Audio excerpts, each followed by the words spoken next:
Biafra War Explained Part 9. Stay tuned and watch this video. If this is the first time you are seeing my account, do me a favor by following my account, like the video, comment and share. This is not to incite violence, but to create awareness that our history should not be forgotten but remembered. Watch the video and get the rest of the video. Thank you. Don't forget, like, comment and share. Enjoy the video.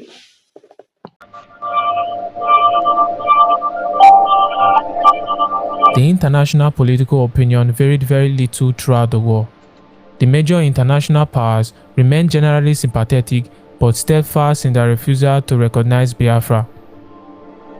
This movement was led primarily by Britain under Prime Minister Harold Wilson. Britain claimed that its support for Nigeria was in the interest of the country's economy, but a closer look at the map of Biafra indicates otherwise. You see, the bulk of the Nigerian foreign exchange was derived from oil, with its major installations located in the east, and the likes of Shell and British Petroleum, then partly owned by the British government, was the largest producer of oil in the country. The war reminded the British of their biggest investments in the country, which was the Nigerian oil, and so the former colonial masters ended up providing the bulk of the necessary war materials to the federal side. However, the British were reluctant to conclude any deals on aircraft, fearing an escalation of the war if modern fighter jets and bombers were introduced to the conflict. This offered the Soviet Union the opportunity to tender its assistance. The Soviets supplied the Nigerians with a lot of aircraft, but under the condition that they should only be flown by Egyptian pilots. In August 1967, President Gamal Nasser of Egypt sent some troops of the Egyptian Air Force to fight for Nigeria. The tendency of the Egyptian pilots to indiscriminately bomb the Biafran civilians proved counterproductive in the propaganda war, as the Biafrans did their best to publicize cases of civilians killed by the Egyptians. However, in the spring of 1969, the Nigerians replaced the Egyptian pilots with pilots from East Germany, who proved to be considerably more competent. The United States' foreign policy on the matter tended to follow the British in terms of withholding recognition and support for Biafra, but no organization influenced the international response more than the Organization of African Union. The official position of the OAU tended to be determined by the collective attitude of majority of 2/3 of its members, all of whom maintained that the Nigerian Civil War was an internal affair. With this, a general reluctance to accept the breakaway region of Biafra ensued amongst most African countries. They felt that supporting any secessionist tendency would send the wrong message to the minority groups in other states in Africa, where the maintenance of colonial boundaries was extremely tenuous. Only the Ivory Coast, Zambia, Tanzania, Gabon, and the Caribbean state of Haiti formally recognized Biafra as a country. Although France did not officially recognize the sovereignty of Biafra, it provided weapons and mercenary fighters and other assistance to Biafra. Les chrétiens, en général, vivent dans le sud d'une certaine façon, qui ont une langue à eux.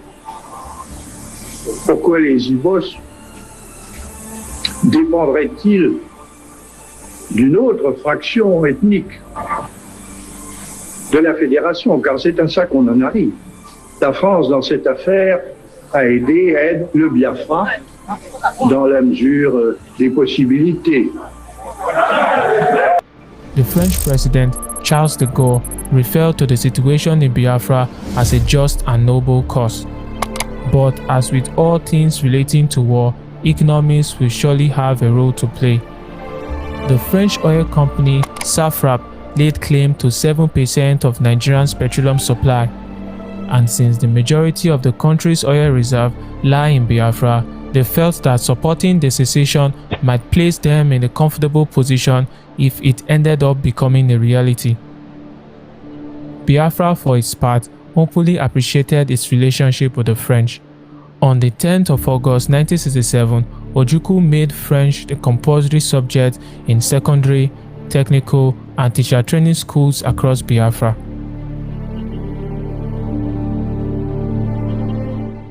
We shall never go back to Nigeria again. God's grace will surely emerge as a nation. And so, as far as this war continues, we'll fight to the last man.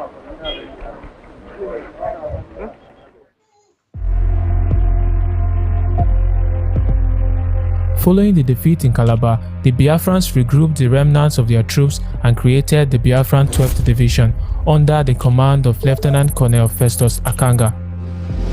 He divided the division into two brigades: the 56th Brigade under Colonel Simon Uwakwe and the 58th Brigade commanded by Lieutenant Colonel Ifeanyi Aniebo.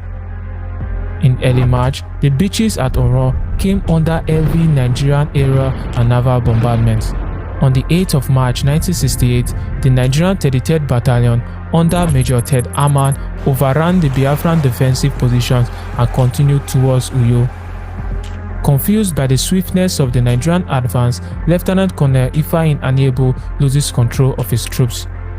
Meanwhile, the Nigerian 16th and 17th Brigades stormed through the towns of Eket and Opobo and immediately captured them. They were both commanded by Colonels E.A. Etuk and Philemon Shande, respectively. Consequently, hundreds of Biafran troops were cut off and forced to surrender after the Nigerian troops stationed at Oro linked up with the Nigerian 16th and 17th Brigade in Uyo.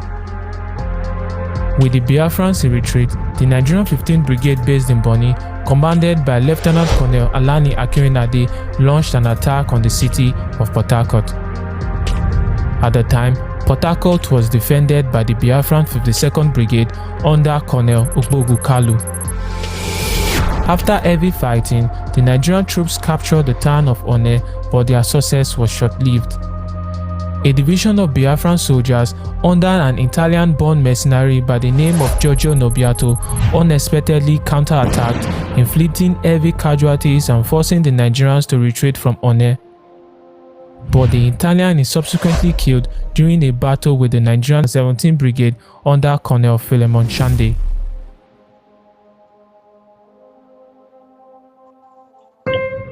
The Nigerian 17th Brigade followed up its success by capturing the town of Afam, whose power station provided much of Biafran's electricity.